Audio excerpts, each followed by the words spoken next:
Assalamualaikum warahmatullahi wabarakatuh. Alhamdulillah, pada kesempatan ini kita berbicara materi dengan judul Ragam Bahasa Indonesia. Sebelum lebih jauh kita berbicara ragam bahasa Indonesia, terlebih dahulu kita akan membicarakan terkait penting tidaknya bahasa Indonesia. Seperti yang ada di slide, di sini ada 3 indikator sebagai tolak ukur penting tidaknya bahasa Indonesia. Yang pertama adalah jumlah penutur, yang kedua adalah luas penyebarannya, dan yang ketiga keterpakaian sebagai sarana ilmu, budaya, dan sastra.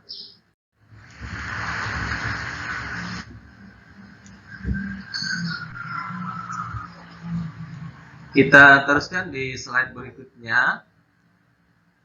Yang pertama tadi kita bicara masalah jumlah penutur. Ada 3 bahasa di Indonesia ini secara umum. Yang pertama adalah bahasa Indonesia itu sendiri. Yang kedua adalah bahasa daerah. Dan yang ketiga adalah bahasa asing. Nah, jadi secara umum bahasa yang ada di Indonesia itu ada dikelompokkan menjadi 3 bagian ini: bahasa Indonesia, bahasa daerah, dan bahasa asing. Lalu bahasa Indonesia sebagai bahasa ibu tidak banyak, sedangkan bahasa daerah sebagai bahasa ibu banyak. Yang berikutnya, bahasa asing sebagai bahasa ibu itu jumlahnya sedikit sekali. Jadi yang dimaksud di sini sebagai bahasa ibu itu adalah bahasa yang pertama kali dikuasai oleh seseorang, atau biasa disingkat sebagai B1. Itu namanya bahasa ibu. Kalau misalnya saya pribadi, saya berasal dari etnis atau suku Banjar, berarti bahasa ibu atau bahasa pertama yang saya kuasai itu adalah bahasa Banjar. Nah, sedangkan untuk bahasa Indonesia itu sendiri sebagai bahasa ibu tidak banyak. Nah, pada level yang kedua atau poin yang kedua, bahasa daerah sebagai bahasa ibu tentu banyak di Indonesia tentunya. Kenapa banyak? Karena memang di Indonesia ini banyak sekali bahasa-bahasa daerah. Ada yang bahasa daerah yang sempat didokumentasikan, banyak juga bahasa-bahasa daerah yang belum sempat didokumentasikan. Nah, ini penentuan bahasa ibu ini salah satu faktornya itu adalah dari kedua orang tuanya atau dari faktor lingkungannya. Nah, kebetulan ayah ibu saya itu adalah sukunya adalah suku Banjar, berarti bahasa yang diajarkan, bahasa yang pertama kali diajarkan kepada anaknya yaitu saya, berarti saya menguasai bahasa Banjar sebagai bahasa pertama. Faktanya di lapangan, di Indonesia itu bahasa Indonesia sebagai bahasa ibu, bahasa Indonesia sebagai bahasa pertama itu jumlahnya tidak banyak. Yang lebih banyak dominan itu adalah sebagai bahasa ibu itu adalah bahasa daerah, sesuai dengan suku atau etnisnya masing-masing. Nah, untuk yang ketiga, bahasa asing sebagai bahasa ibu tentu lebih sedikit sekali. Walaupun ada tapi jumlahnya sedikit. Kalau misalnya di antara kalian Ada yang bahasa ibunya bahasa Inggris. Wah, ini luar biasa kan, bahasa pertama yang dikuasai adalah bahasa Inggris. Tentu ini luar biasa. Tapi ini kita temukan di Indonesia itu tentu jumlahnya sangat sedikit sekali. Nah, jadi salah satu indikator dari poin yang pertama tadi, penting tidaknya suatu bahasa itu dilihat dari jumlah penuturnya. Nah, kalau barangkali jumlah penuturnya banyak, berarti dapat dikatakan bahwa suatu bahasa itu penting. Begitu juga bahasa Indonesia, karena dapat dikatakan sudah pasti penuturnya banyak. Walaupun posisinya dia bukan sebagai bahasa ibu atau bahasa pertama. Tapi secara umum, rata-rata bahasa Indonesia itu dijadikan sebagai bahasa kedua kita. Nah, kalau kita amati di sini, penutur bahasa Indonesia itu sebagai bahasa ibu tadi tidak banyak dikatakan. Nah, di sini ada wilayah-wilayah penyebarannya. Nah, yang pertama ini di sepanjang pantai timur Indonesia. Yang kedua, pantai barat bagian selatan di Indonesia. Jakarta, pantai Kalimantan, Sulawesi Utara, Ambon, Kupang. Lalu yang berikutnya sebagian kota besar di Indonesia. Nah, ini adalah penyebaran dari penutur bahasa Indonesia itu sendiri. Kita teruskan slide berikutnya terkait dengan luas penyebaran bahasa Indonesia. Yang pertama, dia tersebar di seluruh Indonesia. Yang kedua, tersebar di luar negeri. Nah, untuk yang di luar negeri, negara yang meliputi ada Brunei, ada Malaysia, ada Australia, ada Timur Leste, ada Belanda, ada Rusia, dan Jepang ya. Sampai hari ini juga diteruskan ke Thailand. Bahkan di Thailand itu sendiri ada universitas yang membuat program studi pendidikan bahasa Indonesia. Nah, artinya apa? Bahwa bahasa Indonesia ini juga dipertimbangkan di negara tersebut. Lalu poin yang berikutnya, keterpakaian sebagai sarana ilmu, budaya, dan sastra. Nah, jadi bahasa Indonesia itu digunakan sebagai sarana pengembangan iptek. Lebih dari 360.000 istilah bidang ilmu. Yang kedua, dia digunakan untuk pengembangan budaya nasional. Dan yang berikutnya, bahasa Indonesia digunakan untuk pengembangan sastra di Indonesia dan yang serumpun lainnya. Nah, di slide berikutnya kita berbicara mengenai pengertian ragam bahasa. Nah, jadi ragam bahasa itu merupakan variasi bahasa yang menurut pemakaian yang berbeda-beda menurut topik yang dibicarakan. Nah, menurut hubungan pembicara, kawan bicara, orang yang dibicarakan, serta menurut medium pembicara. Nah, ini kita kutip pendapatnya Bachman tahun 1990.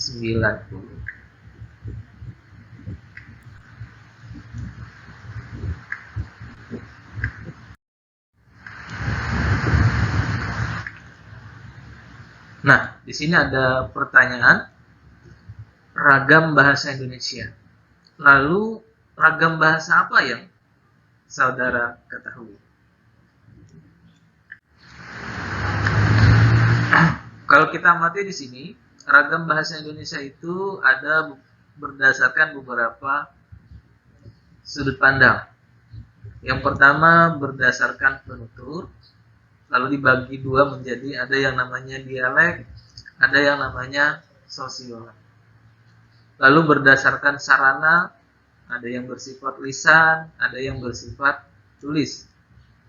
Lalu berdasarkan pemakaian, ada hukum, ada ekonomi, ada politik, ada teknik, ada militer, agama, komunikasi, dan lain sebagainya. Lalu berdasarkan formal, non formalnya, ada yang sifatnya formal, ada yang sifatnya non formal.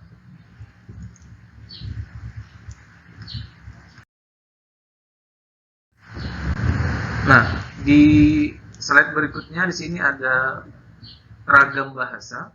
Di sini ada bagan ya. Ragam bahasa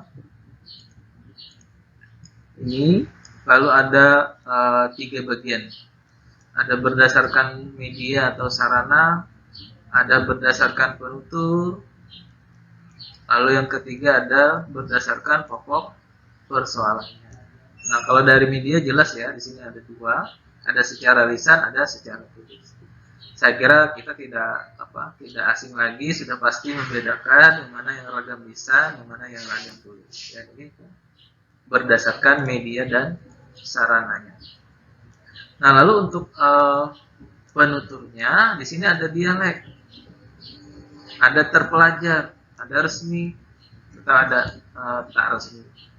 Nah, kalau berdasarkan pokok persoalannya, di sini ada jurnalistik, ada hukum, ada niaga, ada sastra, dan sebagainya. Nah, untuk lebih lanjut lagi, nanti kalian pelajari perbagian ini sesuai dengan referensi yang sudah ada, atau sesuai dengan referensi yang tercantum di dalam RPS mata kuliah Bahasa Indonesia.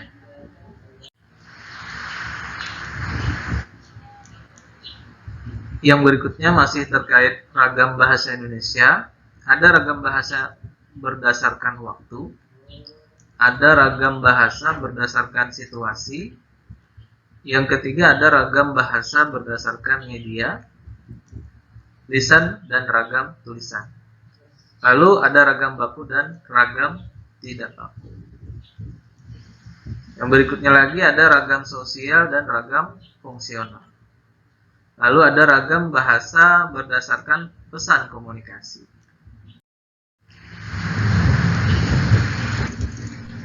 Nah, untuk yang berdasarkan waktu, di sini ada ragam Indonesia lama, ada ragam Indonesia baru. Kalau berdasarkan situasi, ada ragam resmi, ada formal, ada ilmiah. Ada ragam tidak resmi, ada informal, ada kausal. Ada ragam akrab atau intim, ada ragam konsultatif,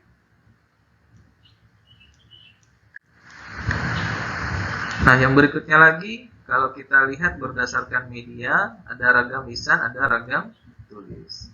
Tentu dari kedua ragam ini mempunyai kelebihan dan juga mempunyai sisi kekurangan. Nah, di slide yang berikutnya, ragam bahasa Indonesia, lisan, tulisan. Untuk yang lisan ada ragam baku, ada ragam tidak baku. Untuk yang ragam baku ada yang sifatnya daerah, lalu ada yang sifatnya ke arah sosial. Untuk yang tidak baku ada yang sifatnya nasional, ada yang sifatnya fungsional.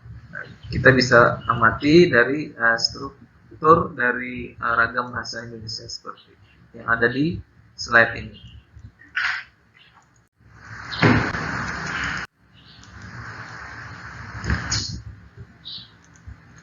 Nah, di sini ada perbedaan ragam lisan dan tulisan. Bagaimana bentuk perbedaannya? Di sini bisa dilihat di per poin di sini. Nah, yang pertama ada ragam lisan ya. Nah, untuk yang ragam lisan sudah pasti ada lawan bicara yang mendengarkan.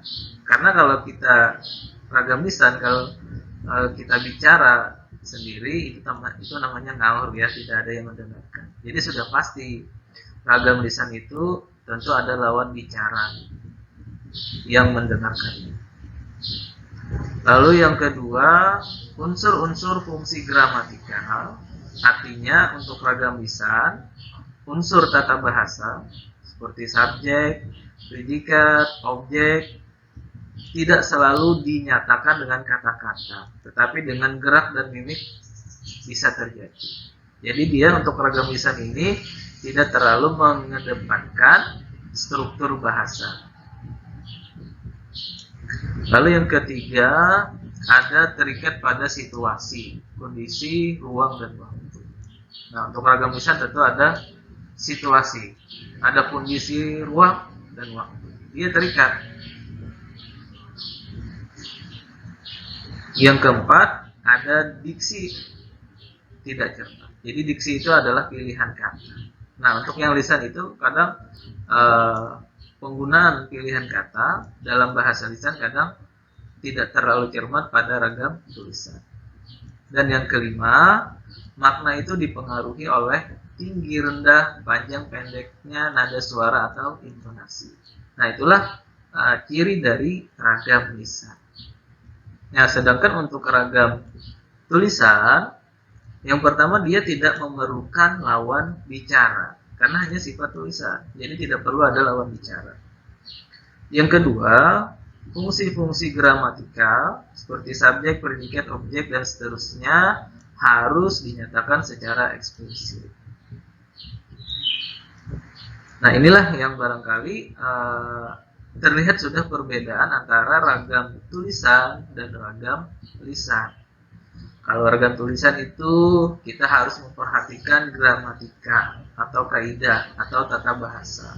Karena kalau kita tidak memperhatikan kaidah atau tata bahasa dalam ragam tulis, dikhawatirkan dia apa yang kita maksudkan kepada orang lain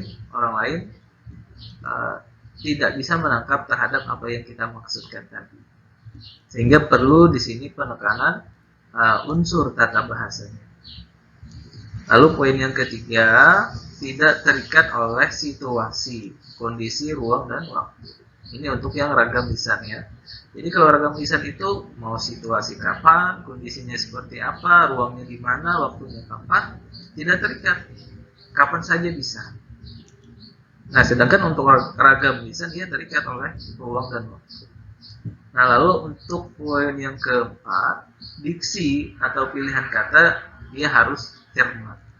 Nah, cermat dalam arti terhadap apa yang ingin kita tuangkan, ide, gagasan, konsep ke dalam sebuah tulisan, tentu kita harus menyesuaikan dengan diksinya, dengan pilihan katanya. Sehingga apa yang kita maksudkan itu tidak bermakna ganda atau ambigu. Sehingga orang lain yang membaca tulisan kita itu tidak salah memaknainya sesuai dengan apa yang kita kehendaki, sesuai dengan apa yang ingin kita sampaikan melalui tulisan itu. Lalu poin yang kelima, makna ditentukan terutama oleh pemakaian tanda baca dan ejaan. Nah, jadi kita dalam menulis itu harus cermat terkait dengan pemakaian tanda baca dan ejaan. Nah, ini juga untuk mendukung terhadap informasi, ide, gagasan yang ingin kita sampaikan kepada orang lain, tetapi melalui tulisan. Karena kalau kita tidak mengikuti aturan kaidah penulisan atau pemakaian tanda baca, juga nanti dikhawatirkan orang lain memaknai terhadap tulisan kita tidak sesuai dengan apa yang ingin kita sampaikan. Nah, sekarang kita berbicara terkait dengan keunggulan dan kelemahan berkomunikasi secara lisan dan tulis.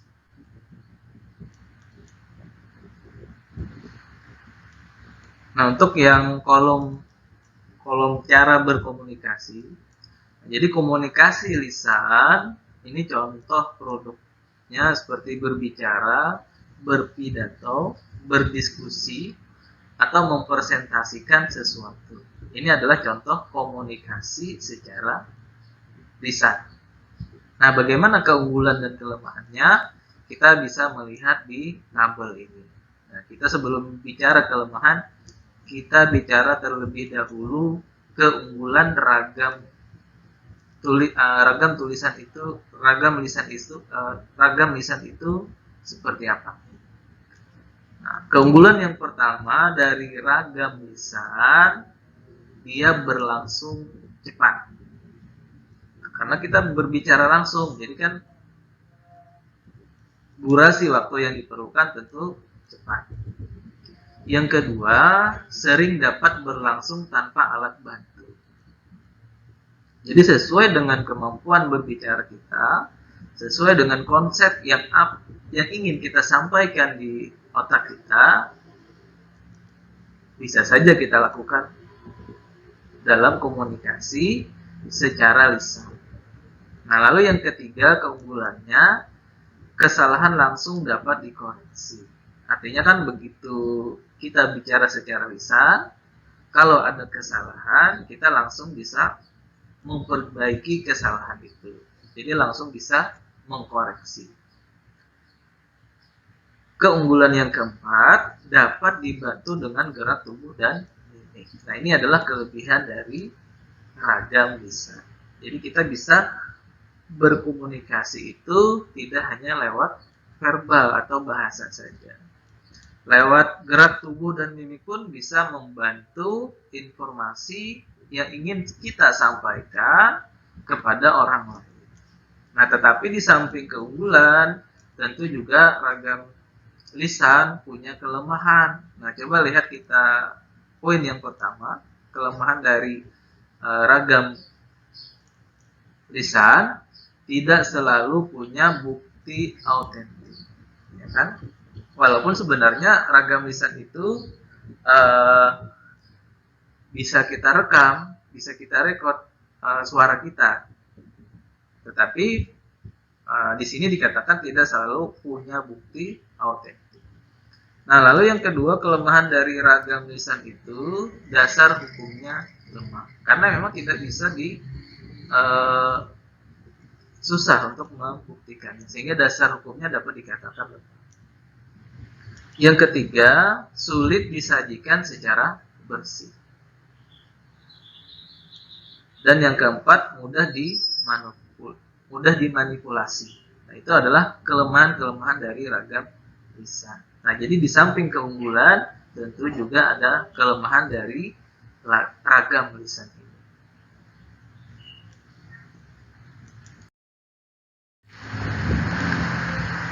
Nah, mari kita lihat slide berikut ini. Kita berbicara komunikasi secara tertulis. Contohnya seperti apa komunikasi secara tertulis? Misal kita dalam menulis surat, menulis laporan, menulis artikel, menulis makalah, menulis hasil penelitian, dan lain sebagainya. Nah, itu adalah contoh produk dari komunikasi secara tertulis. Nah, di sini kita akan kemukakan keunggulan dan kelemahan komunikasi secara tertulis. Yang pertama dulu kita lihat keunggulannya, di sini ada 4. Keunggulan yang pertama, mempunyai bukti autentik. Nah, ini adalah dianggap sebagai keunggulan dari komunikasi secara tertulis. Dia punya bukti autentik. Contohnya seperti apa? Misalnya sertifikat tanah, BPKB mobil, BPKB kendaraan motor. Nah, itu adalah contoh komunikasi secara tertulis. Dia mempunyai bukti autentik. Lalu yang kedua, dari segi hukum, dasar hukumnya kuat karena bisa dipertanggungjawabkan. Dan yang ketiga, dapat disajikan lebih matang dan bersih, karena memang secara tertulis ini sudah pasti terencana. Yang keempat, lebih sulit untuk dimanipulasi. Ini adalah 4 keunggulan dari ragam tulis. Nah, tapi di samping keunggulan tentu juga punya kelemahan. Nah, kelemahan pertama, dia berlangsung lambat. Sudah pasti ya. Ketika kita menulis sebuah surat, laporan, artikel, makalah, dan seterusnya, prosesnya berlangsung lambat. Karena kita perlu berpikir, ingin menuangkan konsep, ide, dan gagasan melalui sebuah tulisan. Yang kedua, selalu memakai alat bantu. Ini sudah pasti. Misalnya dalam menulis, dalam mengetik di media komputer, misalnya di laptop, sudah pasti memakai alat bantu. Belum kita harus menyesuaikan dengan gramatikal atau kaidah bahasa sesuai dengan kaidah bahasa yang kita gunakan. Lalu yang berikutnya, kelemahan yang ketiga, kesalahan tidak dapat langsung dikoreksi. Nah, ini kelemahan, dianggap sebagai kelemahan pada komunikasi secara tertulis. Jadi tidak dapat langsung kita koreksi.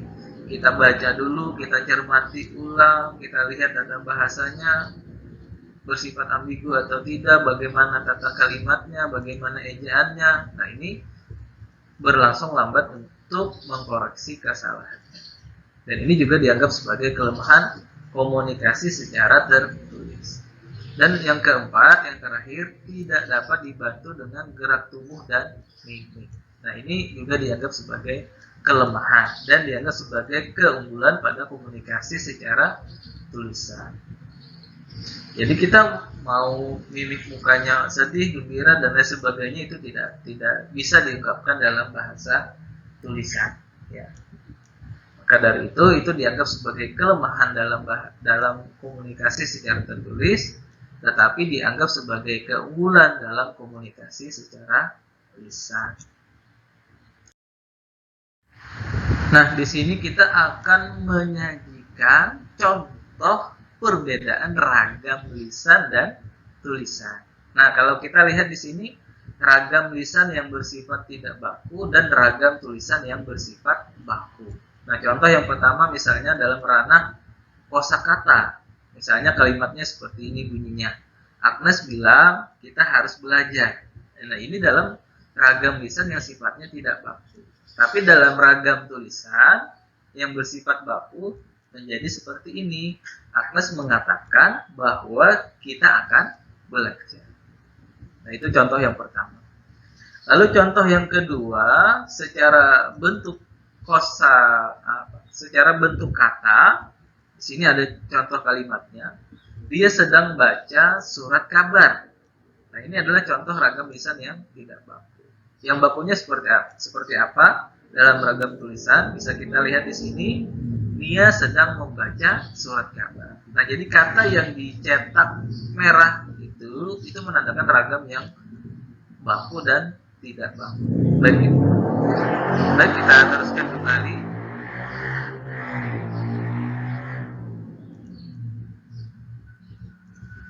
Baik, kita teruskan kembali pada poin yang ketiga terkait dengan struktur kalimat. Nah, sini ada contoh kalimat, mereka tinggal di Lampung.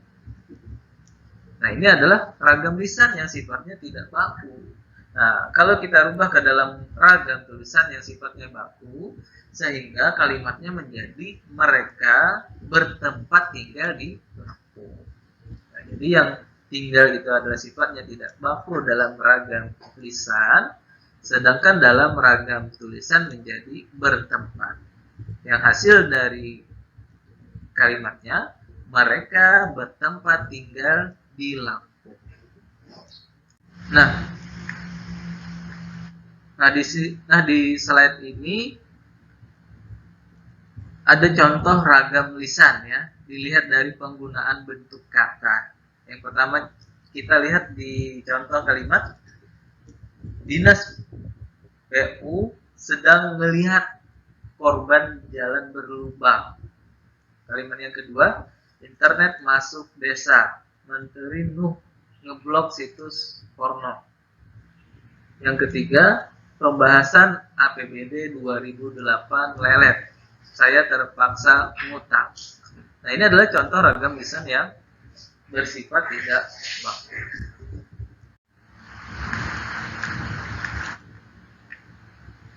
Lihat contoh berikut. Di sini adalah penggunaan kosakata yang tidak baku yang kita aplikasikan ke dalam beberapa kalimat. Nah, jadi kata yang dicetak sendiri itu adalah penggunaan kosakata yang tidak baku. Di sini ada ogah, pede, ada kata dibikin, lalu ada kata ijab. Nah, ini adalah penggunaan kosakata yang tidak baku dalam sebuah kalimat.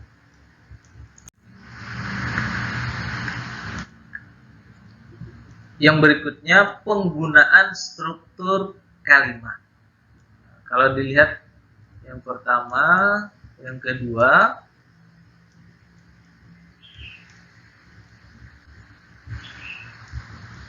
kalau menurutku itu malah bagus, bisa mengurangi kemacetan. Ya, yoi. Yang kedua, dengan kalian mogok sebagai alasan untuk tidak ngasih pesangon. Nah, ini juga dilihat dari penggunaan struktur kalimat yang tidak sesuai dengan kaidah. Sekarang kita masuk pada bagian ragam baku dan non baku. Nah, kalau kita lihat dari ragam baku, di sini ada kemantapan dinamis, ada cendekia, ada seragam. Untuk ragam non baku, dia ada menyimpang dari kebakuan,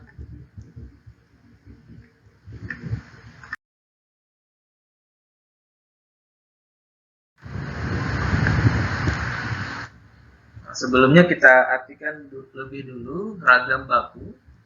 Nah, di sini adalah ragam yang dilembagakan dan diakui oleh sebagian besar pemakainya sebagai bahasa resmi dan sebagai kerangka acuan norma bahasa dalam penggunaannya.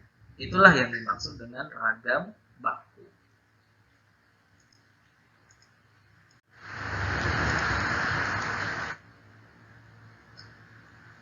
Ragam bahasa yang oleh penuturnya dianggap sebagai ragam yang baik. Ia mempunyai prestis tinggi yang biasa digunakan di kalangan terdidik. Di dalam karya ilmiah, karangan teknis, perundang-undangan, di dalam suasana resmi, atau di dalam surat menyurat resmi seperti surat dinas disebut ragam bahasa baku atau ragam bahasa resmi. Tentu ini juga ragam baku ini digunakan pada situasi yang sifatnya formal.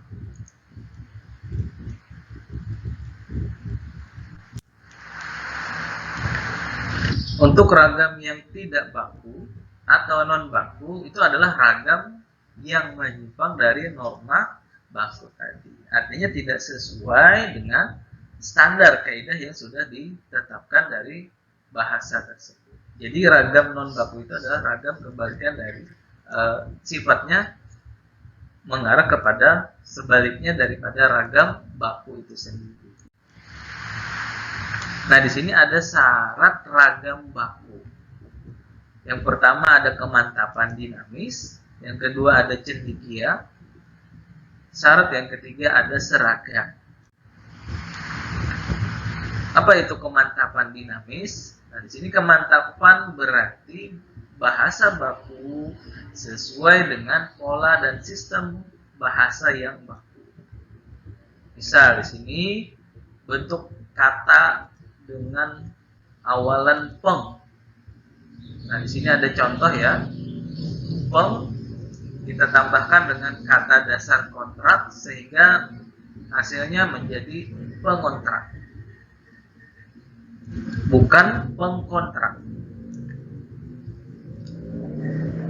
Kalau kita tambahkan kata dasar supply sehingga menjadi menyuplai. Tetapi bukan mensuplai. Nah, jadi yang bakunya adalah menyuplai, bukan mensuplai.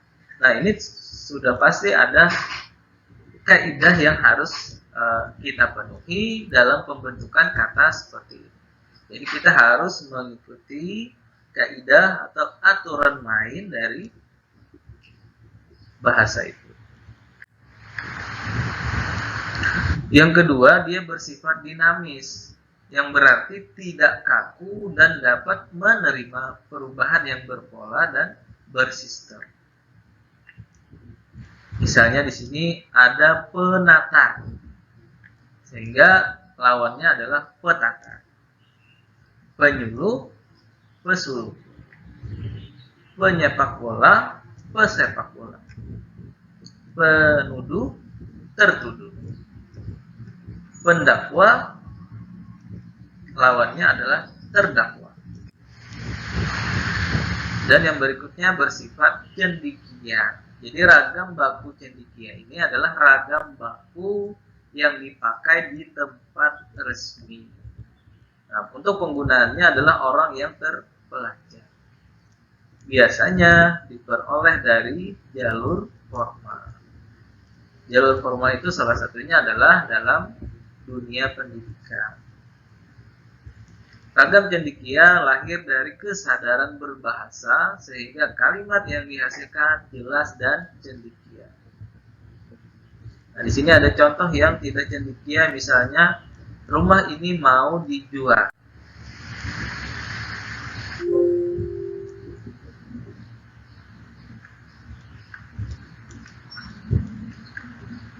Yang berikutnya dia bersifat seragam. Nah, untuk pembakuan bahasa adalah proses penyeragaman bahasa itu sendiri. Yang kedua, pembakuan mencari kesamaan bahasa. Yang ketiga, keseragaman didasarkan kesepakatan. Yang keempat, bahasa baku tidak lepas dari kesepakatan untuk keseragaman. Nah, jadi kata kuncinya di sini dia bersifat seragam. Tidak boleh misalnya bahasa Indonesia yang ada di Palangkaraya berbeda bahasa Indonesia yang ada di Banjarmasin. Itu namanya tidak seragam. Nah, ini lepas dari pengertian ini. Contoh di sini misalnya SIM bukan lisensi, KTP bukan identitas pribadi. Yang berikutnya kita teruskan, ada ragam sosial dan ragam fungsional. Nah, untuk ragam sosial adalah ragam bahasa yang disepakati sebagian normanya untuk digunakan di lingkungan sosial terbatas. Lalu untuk ragam fungsional, profesional adalah ragam yang dikaitkan dengan profesi, lembaga, lingkungan kerja, atau kegiatan tertentu.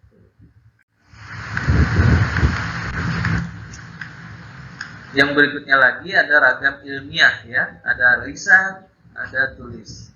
Untuk yang lisan, bunyi bahasa Indonesia yang bebas pengaruh dialek dan logat. Artinya tidak terpengaruh oleh logat atau dialek daerahnya. Untuk yang ragam tulis, ini digunakan untuk keperluan ilmiah atau akademik. Nah, ini diatur oleh aturan ilmiah, ada ejaan, ada diksi, kalimat, tata tulis, dan seterusnya. Nah, nanti untuk materi ini akan kita kaji lebih dalam lagi. Untuk yang ragam non ilmiah ada yang sifatnya lisan dan tulisan.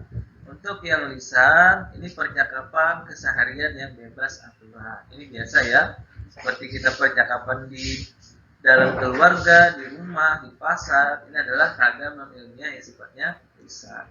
Nah, sedangkan untuk yang tulis, untuk keperluan non ilmiah seperti pribadi, keluarga, sosial, dia tidak ada aturan ilmiah yang mengikat. Jadi ada kebebasan.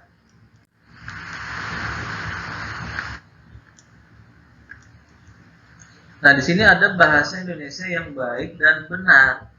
Bahasa yang baik di sini adalah komunikator dan komunikan saling memahami, logis dan sesuai tata nilai masyarakat penggunanya, ragam sesuai situasi dan kondisi, topik yang dibicarakan, tujuan pembicaraan, orang yang diajak bicara, seterusnya ada tempat pembicaraan. Nah, ini adalah ragam bahasa yang baik.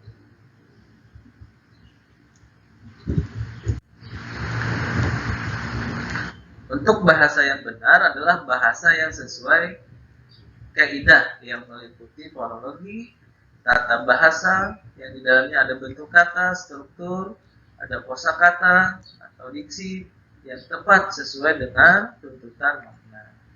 Berikutnya lagi ada ejaan. Nah, di sini ada pertanyaan, kapan bahasa yang baku yang benar itu kita gunakan?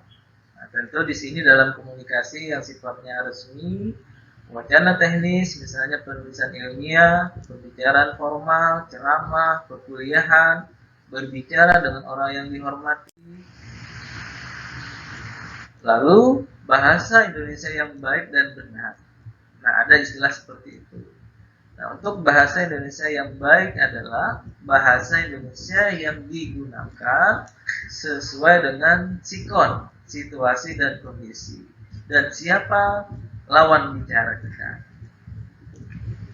Bahasa Indonesia yang benar adalah bahasa Indonesia yang digunakan sesuai dengan kaidah atau norma bahasa seperti diksi, ejaan, dan struktur.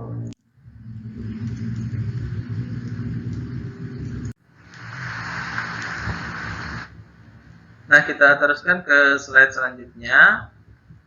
Nah, ini bisa disimak dan dilakukan. Berbahasa Indonesia yang baik dan berbahasa Indonesia yang benar. Kalau tadi dikatakan berbahasa Indonesia yang baik itu adalah berbahasa Indonesia yang sesuai situasi dan kondisi. Sedangkan berbahasa Indonesia yang benar tentu berbahasa Indonesia yang sesuai dengan kaidah bahasa Indonesia itu sendiri. Nah, jadi baik itu nilai rasa tepat sesuai dengan konteks situasi pemakaiannya. Sedangkan istilah benar ini menerapkan kaidah dengan konsisten. Saya kira itu yang dapat saya sampaikan di podcast kali ini. Mohon maaf kalau ada kekurangan dan lain sebagainya. Terima kasih atas perhatiannya. Sampai jumpa pada pertemuan berikutnya. Saya akhiri. Wassalamualaikum warahmatullahi wabarakatuh.